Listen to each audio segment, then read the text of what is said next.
조금 다시 복습하는 형식으로 시작을 하도록 하겠습니다. 중간에 테이블 같은 것을 많이 바꿨기 때문에요. 왜냐하면 제3장은 어떤 면에서는 가장 중요한 역사적 배경, 역사적 기반을 얘기하고 있기 때문에 조금 복습을 한다 해서 리던던트하지 않다고 생각을 합니다. 제3장은 근대적 경제 성장의 역사적 기반, 한국 경제의 한국을 포함하는 근대적 동아시아 경제 성장의 역사적 기반을 이해하는 것은 대단히 중요한 일이라고 생각합니다. 한국 역사의 세 가지 기본적 요소는 첫째는 한국은 1200년 이상의 오랜 기간 동안 단일 언어를 사용하고 단일 문화를 공유하는 단일 민족 국가였습니다. 한국은 나이지리아, 인도, 인도네시아, 스페인, 포르투갈 등의 국가와는 달리 7세기의 신라 시대, 신라 다이나스티라고 얘기를 합니다만은 그 신라 시대에는 중국은 당제국에 의해서 땡국에 의해서 땡스티에서 제대 통일되었을 때입니다. 그래서 신라는 당의 힘을 빌려가지고 당시의 경쟁 국가였던 고구려 백제를 물리치고 한반도를 통일하게 됩니다. 신라 시대로 통일되었습니다. 네, 이때 여기에 표시는 안 돼 있습니다만은 상대국들을 표시를 하자면은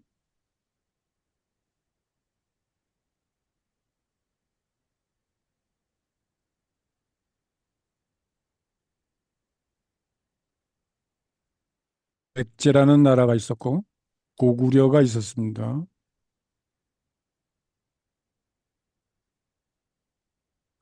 백제는 부여를 근거로 한반도의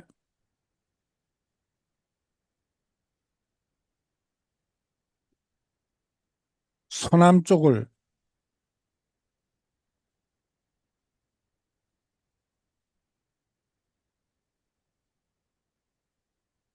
점유하고 있었고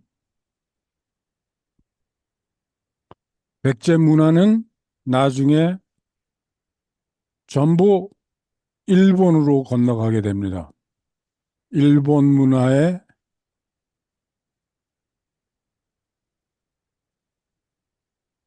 영향을 끼치게 됩니다.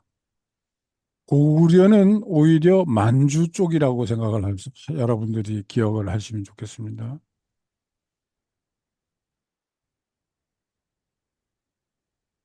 북방을 점유하고 있었는데 결국 그 신라에 의해서 신라가 당의 힘을 빌려 가지고 백제와 고구려를 통일하게 됩니다.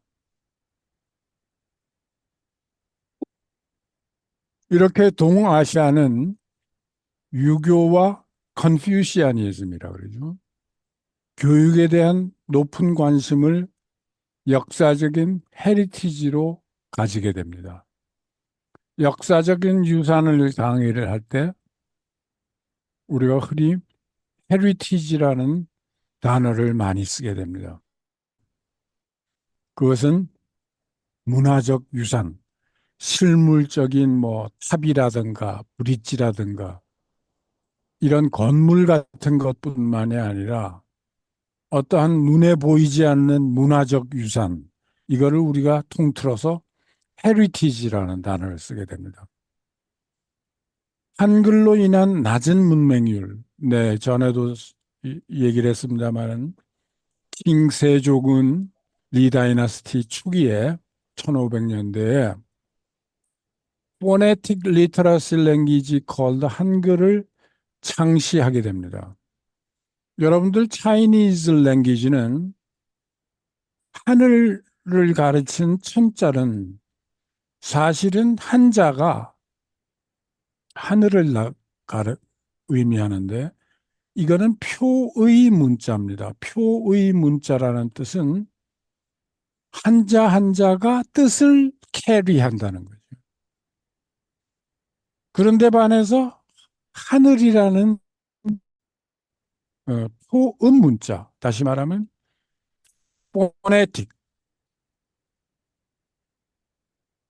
그걸 한글은 이 포네틱에 표음 문자에 가까운 것으로 영어나 마찬가지입니다. 그런데 이 표의 문자는 원래 한문, 차이니즈 캐릭터는 매스 에듀케이션을 위해서는 너무나 어려웠죠. 많은 사람들이 한문을 이해하지 못하게 됩니다.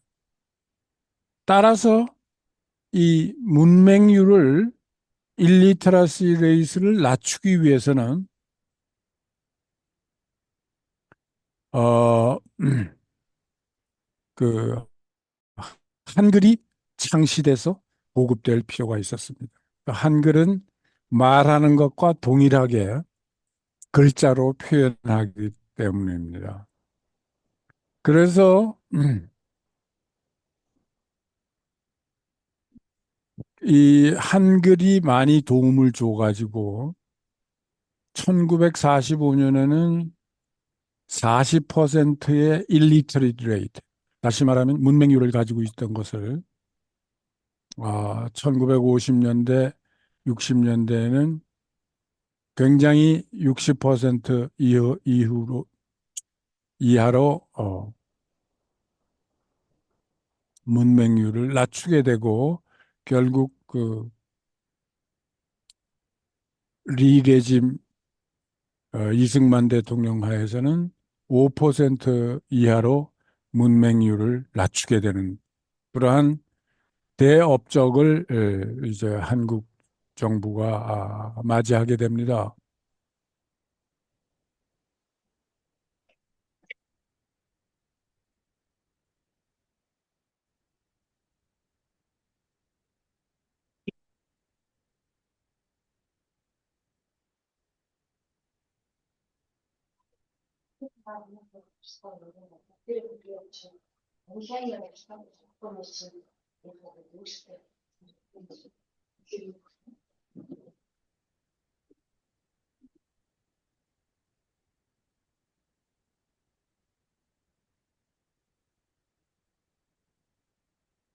네.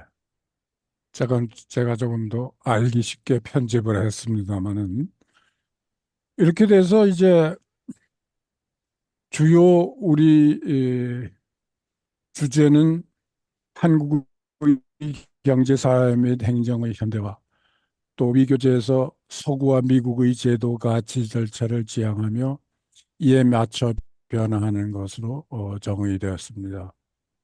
근대화 과정에서 사회 경제적 발전과 정치적 발전은 상당히 불균형하게 이루어집니다. 사회 경제적으로는 발전하지만은 정치적으로는 독재 정치가 만연하게 돼서 상당히 불균형을 이루게 됐다는 것은 서론에서 이미 얘기한 바와 같습니다. 한국의 역사의 세 가지 기본적 요소에서 한국은 이 부분은 어, 차라리 딜리트하는 것이 흐름에 나을 것 같아서 딜리트를 해버렸습니다. 서론에 나온 부분이니까. 한국은 1910년부터 제2차 세계대전이 끝난 1945년까지 일본에 공식적으로 합병되었습니다. 공식적으로 합병되었다는 것은 한일 합방의 문서가 존재했다는 겁니다. 양국이 그러니까 한국을 대표해서 고종과 그 다음에 일본의 프레미어가 같이 사인을 한, 서명을 한 문서가 존재했다는 것입니다. 네. 그러니까 공식적으로 합병되었다, 언엑스되었다는 것은 문서가 존재하기 때문에 얘기하는 것입니다. 대부분의 한국인들은 일본 통치하에서 심한 박탈감, deprivedness, 심한 박탈감이라는 것은 국가를 상실했으니까요. 자존심이 무너지고 우리 국민은 어디에 속해야 하느냐 하는 데 대한 심한 박탈감을 느끼게 되고 일본의 통제 정책으로 인해서 큰 변화를 겪게 됐습니다. 기본적으로 한국은 리 다이너스티 하에서 이시조선 하에서 농경사회로 출발해서 농경사회로 끝나고 있었는데 일본의 경제 통제 정책으로 인해서 산업화를 경험하게 됩니다. 그래서 큰 변화를 겪게 되었습니다. 한국 역사의 세 가지 기본적 요소 중에서 세 번째 요소는 1945년 2월 얄타 회담입니다. 소련과 일본, 미국은 그 얄타 회담의 주인공은 미국의 루즈벨트 대통령, 소련의 스탈린의 처칠과 같은 세 사람의 영수회담을 거쳐 전후의 국제 질서를 협의를 하게 됩니다. 소련과 미국은 일본의 항복에 합의하며 38설 경계로 지었습니다. 한국을 두 부분으로 분할하게 됩니다.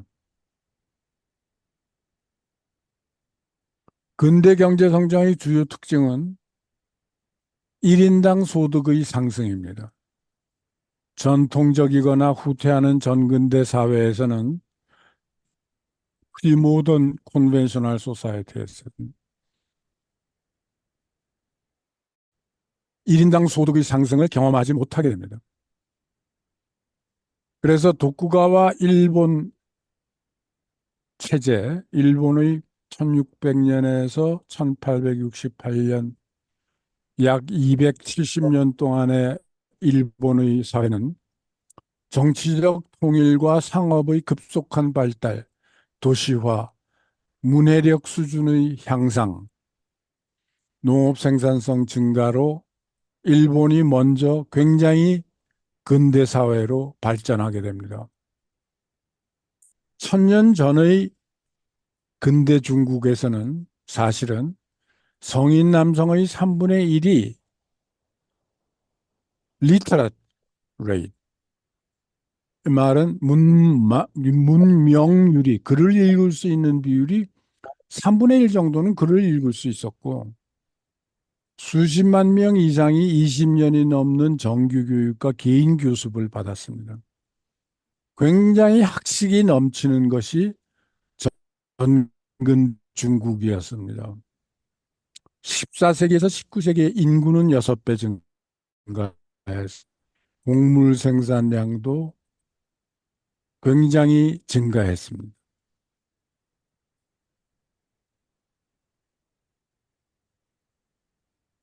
네. 그 한국과 중국과 일본을 1300년대를 대비해 보면 한국은 인구 증가율이 형편없이 낮아 마이너스였고 1.79%였는데 반해서 중국은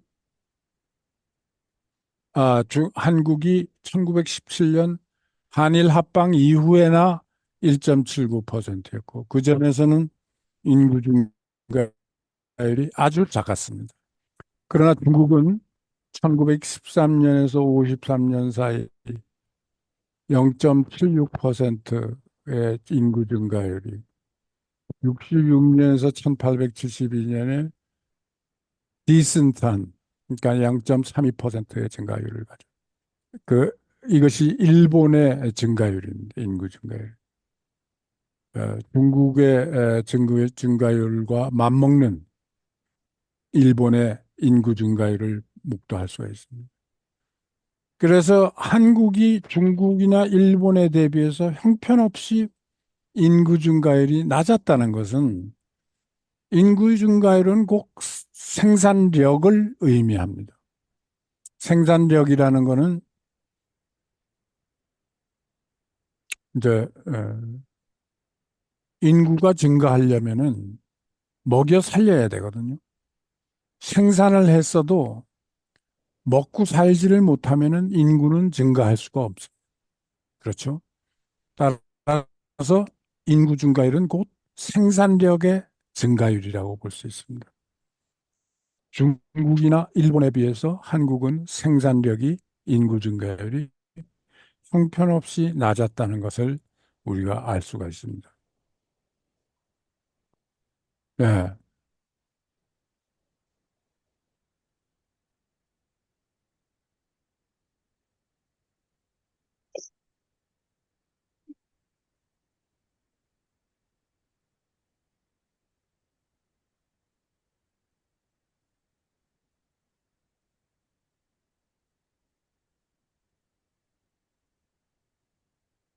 네.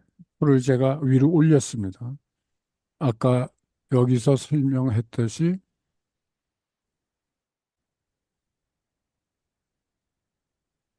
중국과 일본은 인구가 6배 증가했는데 한국은 그렇게 증가하지 못했다 하는 것을 대비하기 위한 표를 바로 옆에 붙였습니다.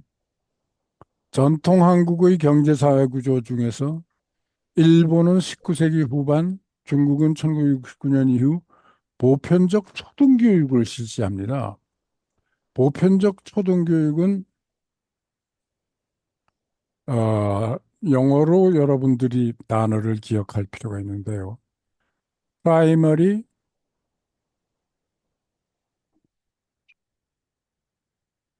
School Enrollment.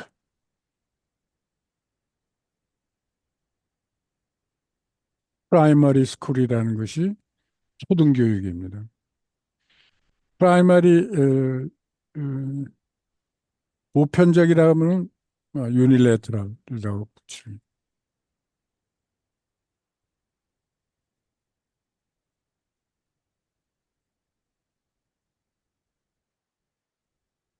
유니버설이라고 그럴까요? 네.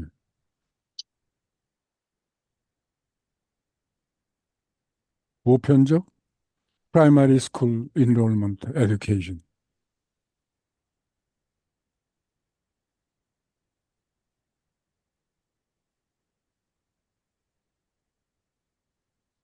예를 들자면 이것은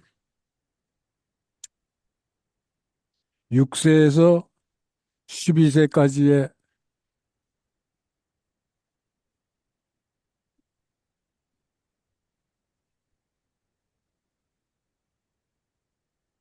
학령아동,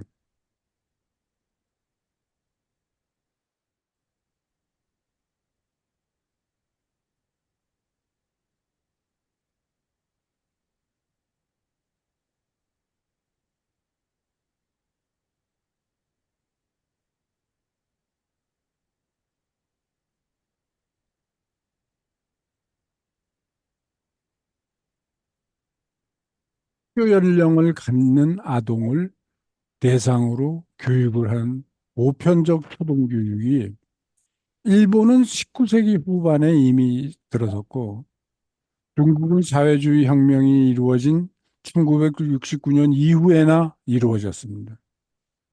그러니까 일본과 중국 사이에 프라이머리 에듀케이션 인롤먼트는 글쎄요. 80년 이상 100년 정도의 격차가 있었던 것이죠.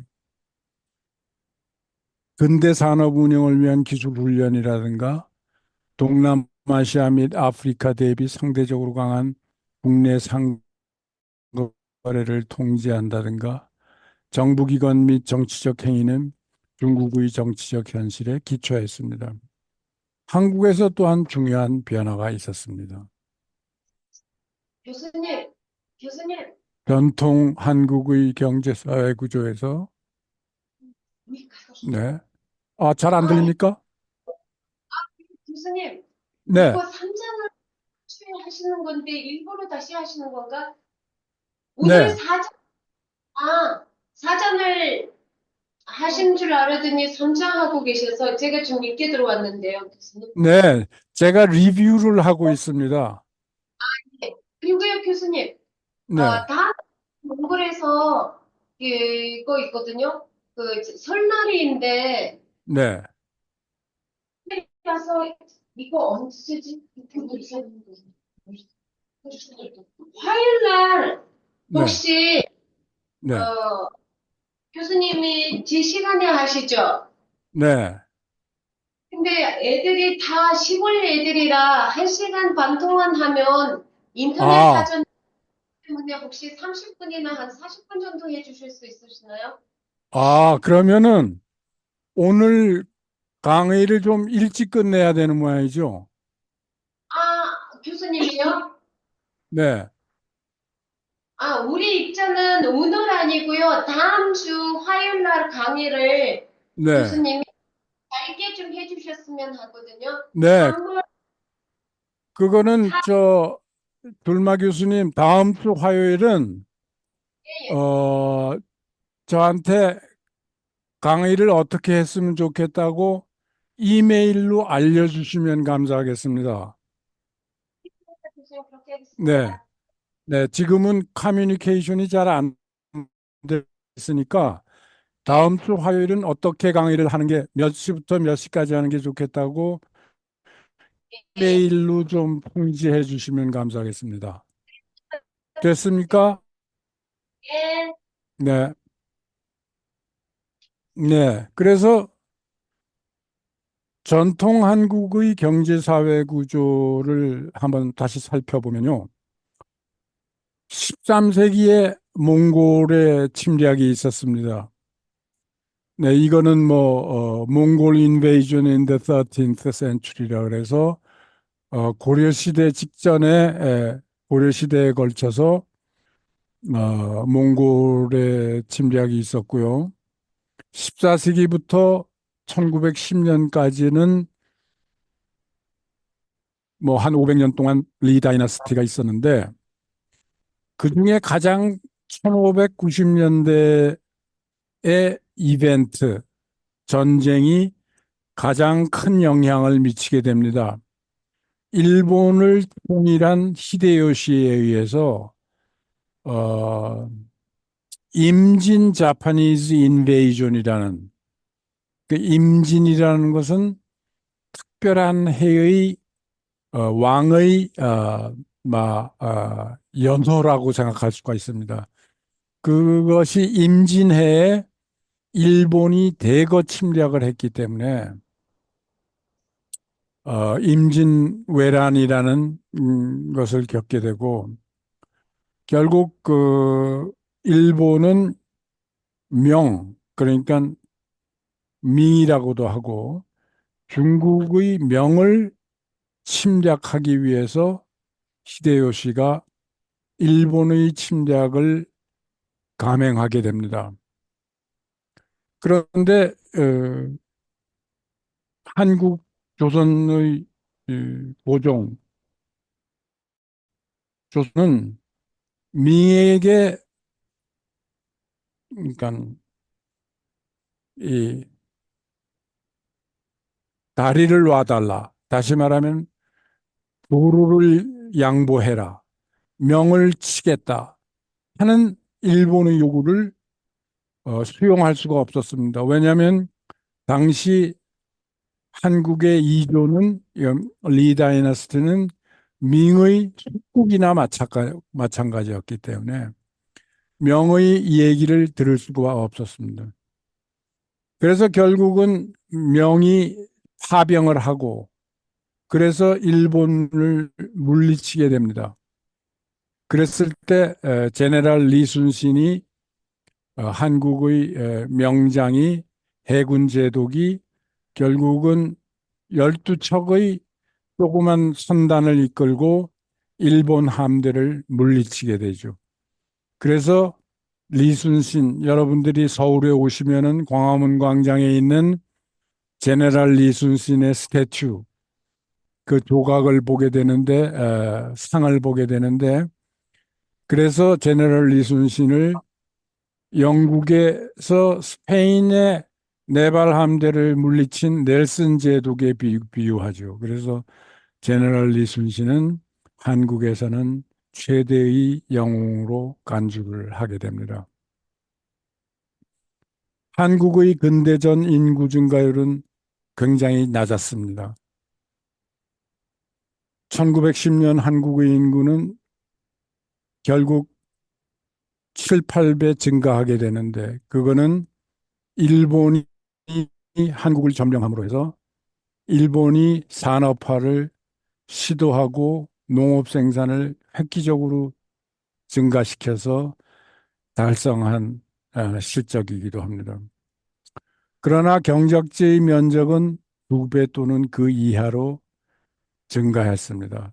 인구는 7, 8배 증가하는데 경작지는 2배밖에 증가 안 하니까요. 항상 식량 부족에 식량 생산이 부족한 상태였습니다. 재미난 사실은 1918년 일본 최초의 토지조사 결과인데요. 결국 평균적으로 한국인은 0.12 헥타르, 약 3분의 1 에이커를 소유하고 있었는데 단지 일본만이 한국보다 1인당 경영 면적이 낮았습니다. 일본도 굉장히 인텐시브한 파밍을 할 수밖에 없었다. 즉 일본도 굉장히 평균 경작 면적이 좁은 상태에서 농사를 짓고 있었다는 것을 알 수 있습니다. 한국의 인구 증가, 남북한 합해서 2,200만밖에 안 됐습니다. 1935년에는. 지금 1970년에는 남한만 4,500만에 도달하고 있습니다. 근대 이전 동아시아의 도시화 비율을 보면은 한국이나 중국보다도 일본이 압도적으로 도시화 비율이 높았다는 것을 알 수 있습니다. 한국의 경제사회 구조는 일본의 식민지 점령으로 한편으로는 산업의 토대를 마련하는 역할을 하게 됩니다. 산업 경험을 확산시키고 노동력이 증가하고 교육 시스템이 확장되고 그러나 농촌 지역은 더욱 빈곤해질 수밖에 없었습니다. 지주는 더 많아졌으나 한국의 지주는 감소했기 때문입니다. 네, 제한된 토지로 상대적으로 높은 헥타르당 작물 수확량을 갖게 하는 창출하는 방법을 인텐시브 파밍이라. 인텐시브 파밍에 의하면은 1600년 이후 모내기도 도입했고 모내기라는 것은 트랜스플란팅 라이스 플랜팅을 할 때 1차에 걸쳐서 플랜팅을 하고 2차로 모내기를 하는 관행을 얘기를 하죠. 남한에서는 쌀과 보리의 이모작을 하기도 했습니다. 일부 지역에서는 베트남에서는 산모작을 하기도 하죠. 14세기 면화를 처음 도입했고 일본에서는 16세기까지 면화를 도입하지 못했지만은 결국 일본이 면화공업을 크게 일으키게 되는 것은 결국 이런 원자재를 늦게 도입했다 그래서 산업화가 늦어지는 것은 아니라는 것을 알 수 있습니다. 유럽의 미국 발견 할 때 미국에다가 관계 시스템, 이리게이션 시스템, 워터 서플라이 시스템을 가져다 줬는데 그래서 담배 및 고구마 농작을 굉장히 크게 일으켰죠. 마찬가지로 한국도 관계 시스템을 도입해서 20세기 초반 한국은 복잡한 선진 농업 기술을 가지고 있었습니다. 조선시대 왕조의 후기에 한국은 토지 소유 제도를 도입했고 근대 농촌 노동력은 대부분 무료였습니다.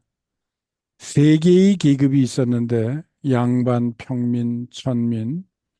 양반으로의 진입 제한은 일본이 가장 높고 그 다음이 한국이었었고 중국이 제한이 가장 적었습니다.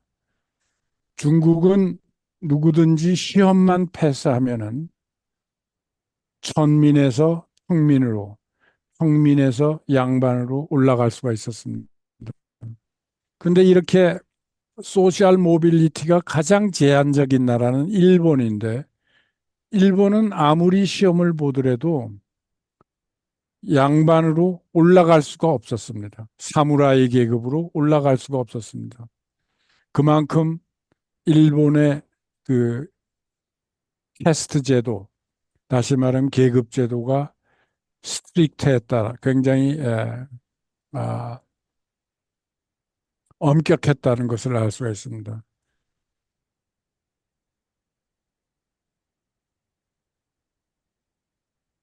조선시대 시기의 두 가지 사회적 동향을 살펴볼 수가 있습니다. 노예 계급이 점진적으로 감소를 했고요. 자유롭고 매매되는 토지에 대한 민간 소유권, 그러나 잘 사는 소수의 가족들에게 집중적으로 분배됐습니다. 그러니까 지주계급에게. 그런데 반해서 중국은 상당히 좀 자유로웠던 모양입니다. 중국은 토지가 너무 지나치게 집중되지 않고 많은 사람들이 토지를 소유할 수가 있었다는 것이 중국과 한국의 차이였다고 볼 수 있습니다. 1910년대 일본 식민지 정부의 토지조사에 의하면 경작지의 전부를 임대한 농부들은 40%, 경작지의 전부를 소유한 농부들은 20%였습니다. 그러니까 소유한 농부들은 극히 소수고 20%에 불과했고 나머지는 대개 경작지를 임대해서 했던 소작인들이었다. 40%였다. 조선시대 후기에는 강한 관료주의 성향이 나타났다 하는 것들을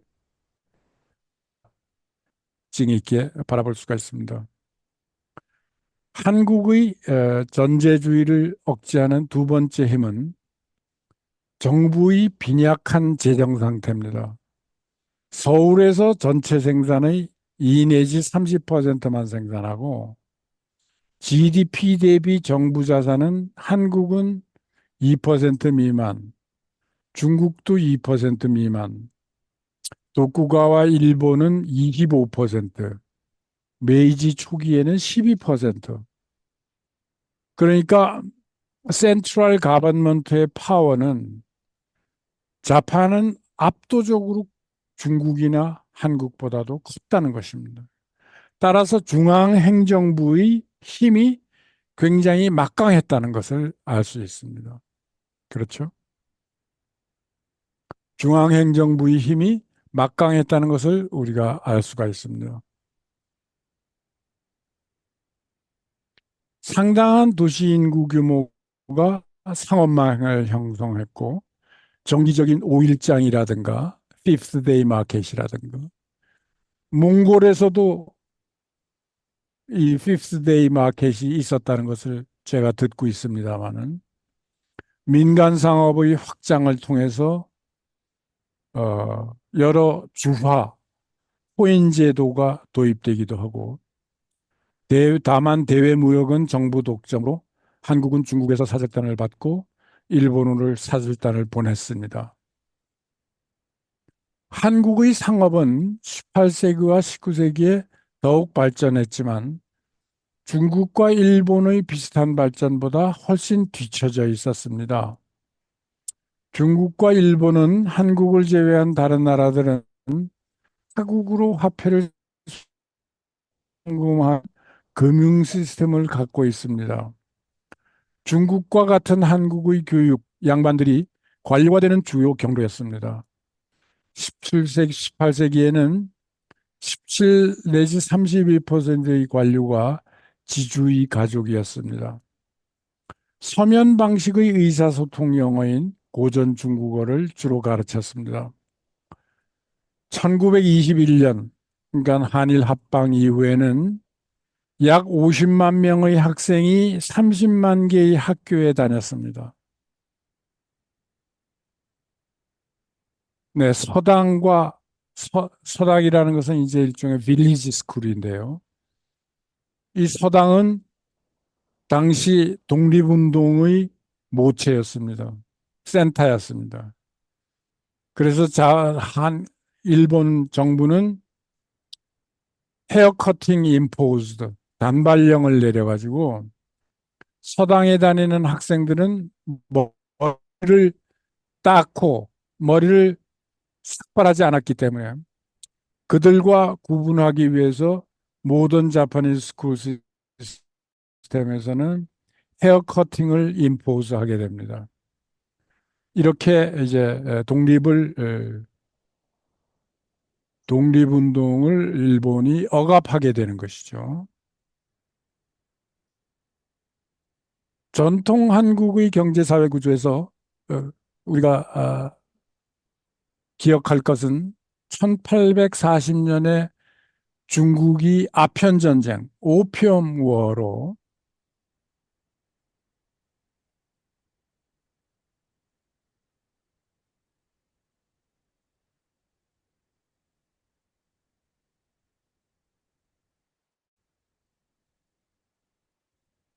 개방을 할 수 없이 하게 됩니다. 홍콩, 마카오 등을 조차하고 개방을 하게 되죠. 1854년에 일본이 개항을 하는데 미국에서 온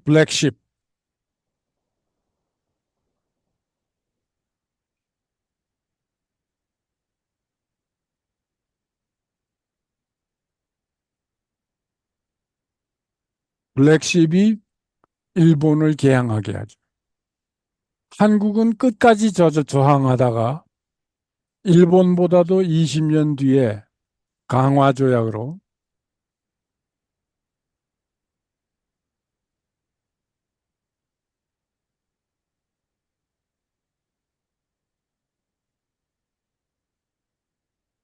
한국의 포트를 개항하게 됩니다. 그래서 이 책의 표현에 의하면 Korea was dangerously late in opening its port. 사실은 그렇게는 늦은 건 아니죠. 중국보다도 40년, 일본보다도 20년 늦었는데도 당시 동아시아에 격변하는 사태, 동아시아에 격변하는 그 역사적인 사건들은 비록 20년, 20년, 20년 중국보다 40년 늦은 한국의 개항도 굉장히 늦은 개항이었다. 동아시아 오픈의 물결 속에서 중국이 그래도 제일 먼저 개항을 하고 일본이 그 뒤를 따르고 한국이 뒤따랐지만 결국 한국은 가장 늦게 개항을 함으로 인해서 1910년 자판에게 언엑스됩니다. 합방됩니다. 그렇죠? 물론 이 중간에 1903년부터 5년 사이에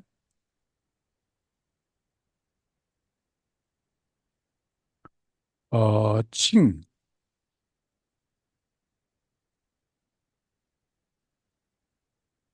자판 워에서 자판 윈, 칭 디피티드.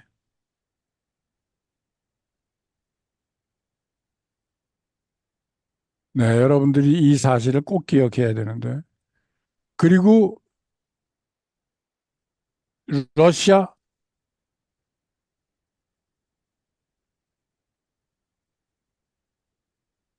fleet destroyed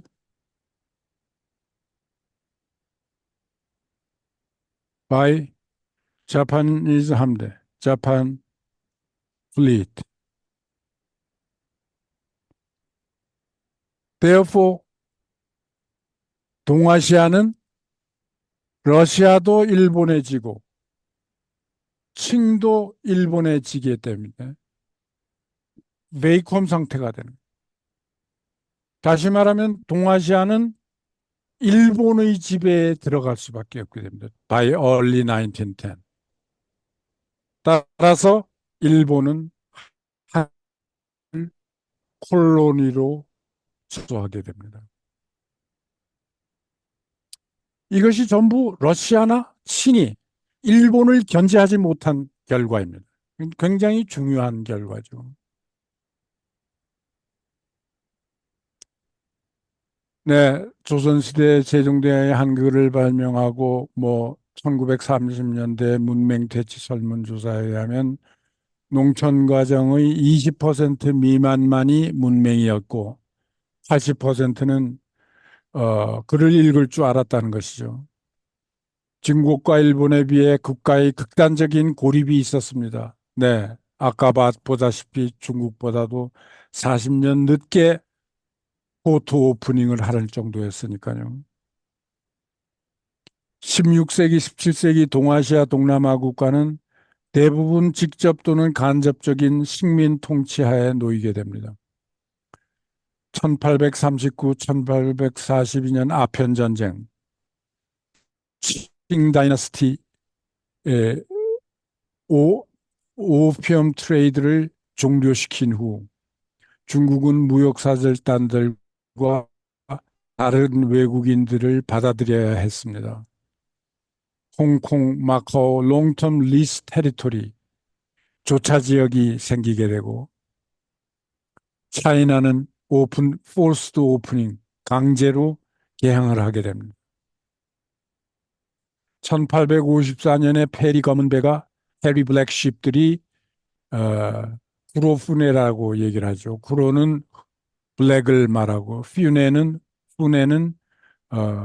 선단, 그러니까 플릿을 말하는데 일본에 도착함으로 해서 일본은 개국했지만 일본 인구의 3분의 1은 프랑스와 미국 침략에 저항했습니다. 물론 그 당시에 저항 세력도 있었던 것이죠.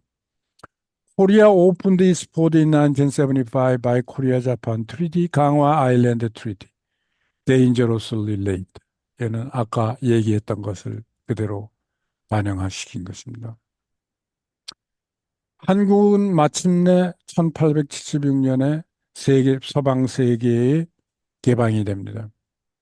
서구와 일본에서의 발생하는 경제 및 사회 변혁 또한 무시할 수 없습니다.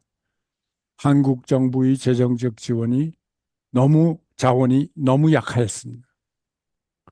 34년 이상 동안 한국은 독립정부와 비슷한 입장을 보였습니다. 1905년 일본 전쟁에서 러시아 함대의 패배로 한국의 독립국가로서 존재할 가능성이 봉쇄됐습니다. 네, 그게 1905년이군요. 러시아, 네, 그게,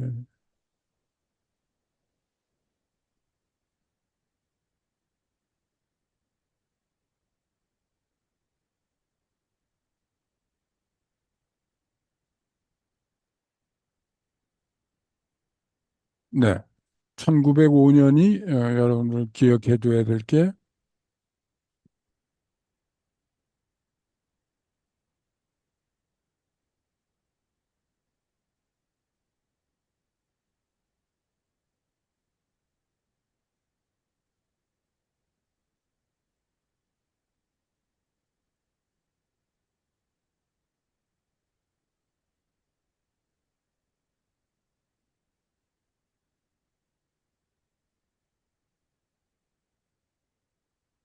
매우 직접적이고 한국은 마침내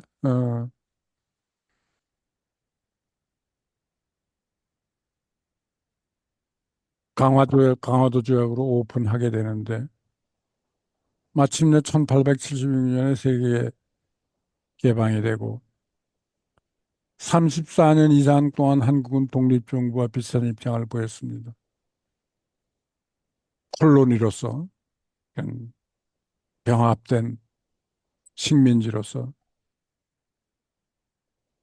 그 식민지 통치의 영향은 매우 직접적이고 복잡하며 트라우마를 남겼습니다. 19세기에 농노 또는 노예제도는 거의 사라지고 마스터 노요 관계가 아닌 임차인과 임대인 간의 계약 관계로 바뀌었습니다. 대중교육 분야에서 한국은 독자적이고 이용하기 쉬운 문자의 발명으로 중국과 일본을 능가하기 시작했습니다. 일본 식민 통치의 영향을 보면은 1910년부터 45년 일본은 연합군에 항복했고 일본 식민 통치는 짧았지만 막대한 충격을 주었습니다. 격렬한 한국의 군사적 정치적 저항이 뒤따랐지만 한국의 국가적 문화적 정체성을 없애기 위한 일본의 억압이 이루어졌습니다. 일본식 이름과 일본어가 강요당했습니다. 일본어에 대한 일본에 대한 깊은 반일 반감, Deep Rooted Anti-Japanese Spirit이 아직도 한국에 존재하는 것을 여러분들이 이해할 수가 있습니다. 한국의 급속한 경제 성장을 위해 일본의 식민 통치는 비참한 재앙으로만 볼 수는 없었습니다. 한국의 생활수는 식민 통치 기간 동안 절대적으로나 상대적으로 모두 하락했지만 한국의 근대 경제 성장을 위한 핵심 기반을 마련했습니다.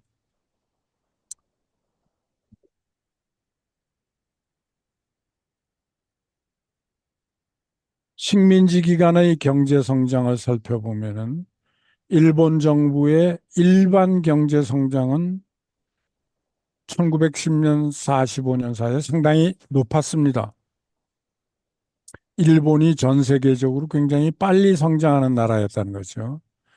제조업 성장은 연간 10% 이상이었고 농업 성장은 한국의 경우에 한 2%, 1.6% 정도. GDP 성장률은 약 4%, 인구 증가율은 연간 한 1.6%, 제품이 약 2%. 당시 세계에서 가장 빠르게 성장하는 국가 중 하나인 일본과 유사한 비율로 성장을 했습니다. 일본은 한국이 아닌 일본인만의 경제적 필요에 부응하고자 했습니다. 1940년 한국의 제조업 자본의 94%가 일본인 소유였습니다. 금속, 화학, 가스 및 가전제품과 같은 주요 부문은 일본이 맡게 되고 한국 기업은 훨씬 작고 재정적으로 약했습니다. 1944년에는 1600명의 한국인 기술자가 있었지만 전체의 19%에 불과했습니다. 81%는 일본인이었습니다. 1945년 해방 이후 1947년 제조건설 시설 수가 10,000개에서 4,500개로 감소했습니다. 고용은 41% 감소했고 제조업 생산량은 1939년 수준의 15%에 불과했습니다. 다시 말하면 1945년 이후 한국의 건설 제조업 생산량은 아주 크게 줄어들었다는 것을 알 수 있습니다. 네, 시간이 많이 경과했습니다만은 그래도 여러분들 한 5분이나 10분 정도 쉬었다가 하도록 하겠습니다. 어, 시작하도록 강의를 쉽게 하도록 하겠습니다.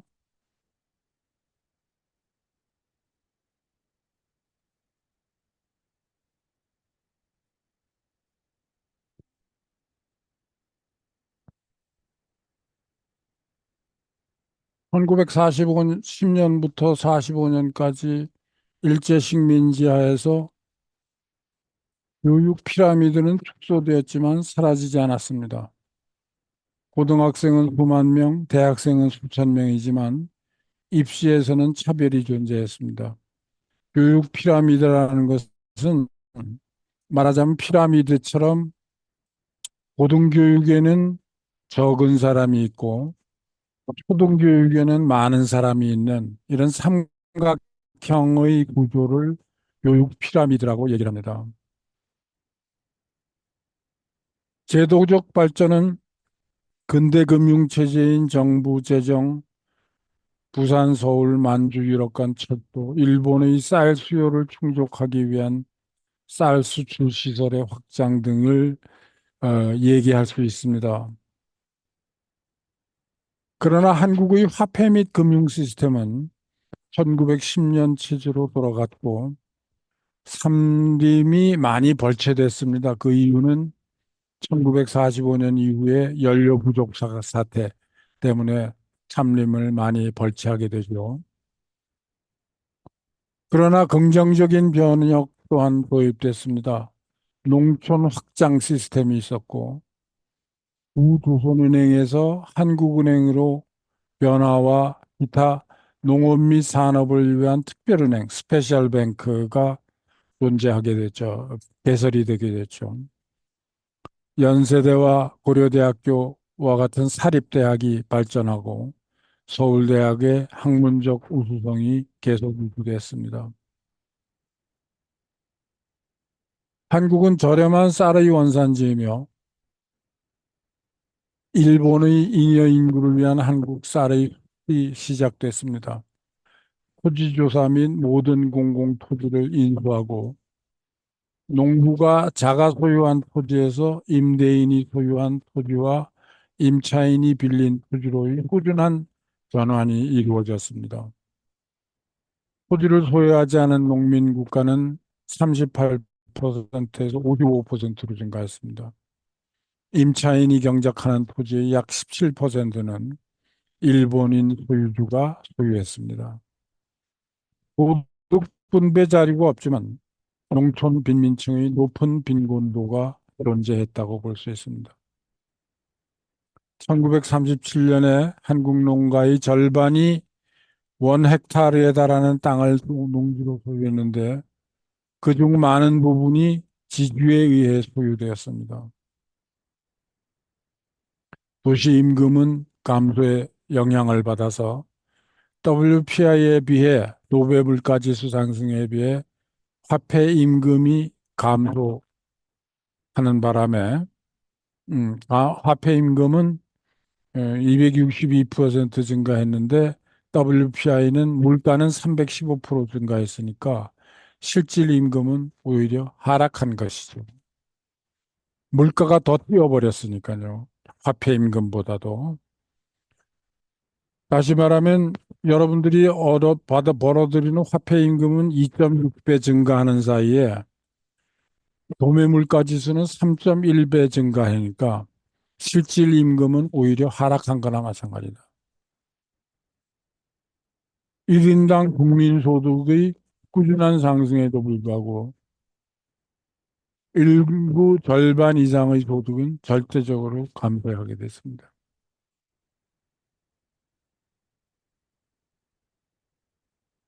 한국전쟁이 발발하고 토지개혁이 1949년 이루어지고 이러한 결과 임차가 늘어나고 동시에 농산물 생산량이 늘어나게 됐습니다. 쌀 및 기타 농산물의 주요 수출국이었던 1920년, 1930년 식량이 한국 수출의 60% 이상을 차지하게 됐습니다.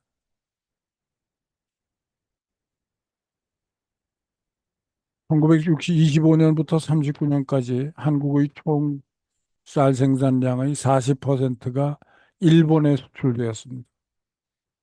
그 이유는 한국이 쌀이 남아 돌아서 40%를 일본에 수출한 것이 아니고 쌀이 그 당시에 가격이 비쌌기 때문에 40%를 일본에 수출하는 대신 뭐 120%에 해당하는 자폭 싼 곡물을 수입해서 국민들에게 나눠줄 수가 있었기 때문에 한국의 총 쌀 생산량의 40%를 일본에 수출하였던 것입니다.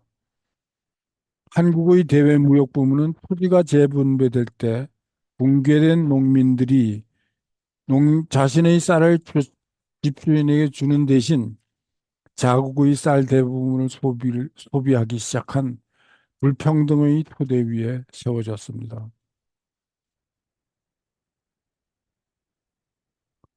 식민지 기간의 도시화 기록을 보면은 전체 인구 100%에서 2만 명 이상이 거주하는, 10만 명 이상이 거주하는 대도시 비율이 2.6%, 2.8%, 3.9%, 9.8%.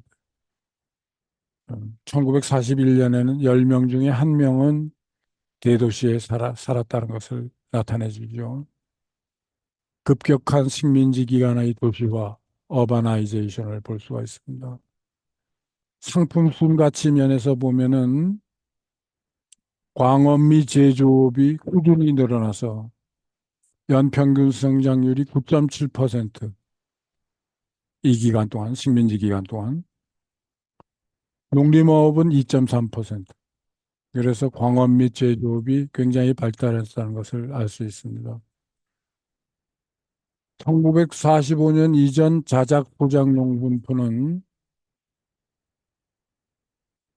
자작포장농분포가 농업 가구 중 농지를 소유한 부분이 19.2%에 불과했습니다. 자작농이 42.5%, 소작농이 57.5%였다. 1937년이 되니까.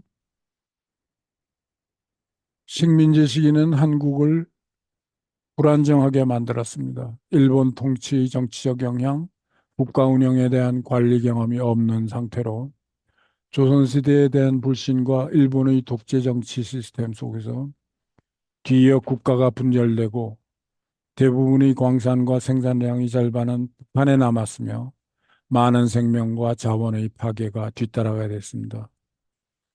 1945년 이후의 정치 불안정, 1961년의 군부 쿠데타, 일제 식민지 유산, 한국인들은 효과적인 정치 제도를 개발할 기회를 박탈당하게 되는 것입니다.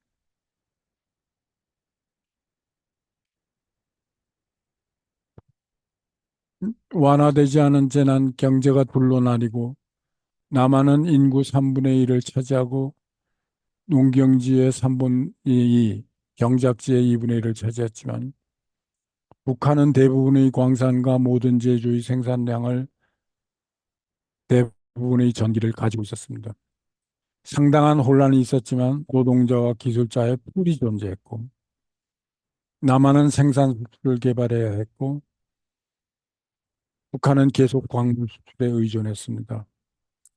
군사 예산은 남한 GDP의 5%와 북한 GDP의 20%를 서로 대립시키고 있었습니다. 남한과 북한의 토지 및 인구를 비교를 해보면 토지는 남한이 47.8%, 인구는 65.8%, 농경지는 48.1%를 차지하고 있었던 것입니다. 남한과 북한의 순상품 생산을 보면은 남한의 비중이 농업은 압도적으로 높았지만은 광업이나 제조업은 북한이 훨씬 높았다는 것을 알 수가 있습니다. 남북한 제조업 생산 비교도 여러분들 보시면은 남한은 주로 섬유라든가 기계, 목재, 출판 이런 쪽에 치중을 하고 북한은 금속, 도자기, 화학 이런 쪽에 치중되어 있다는 것을 알 수가 있습니다.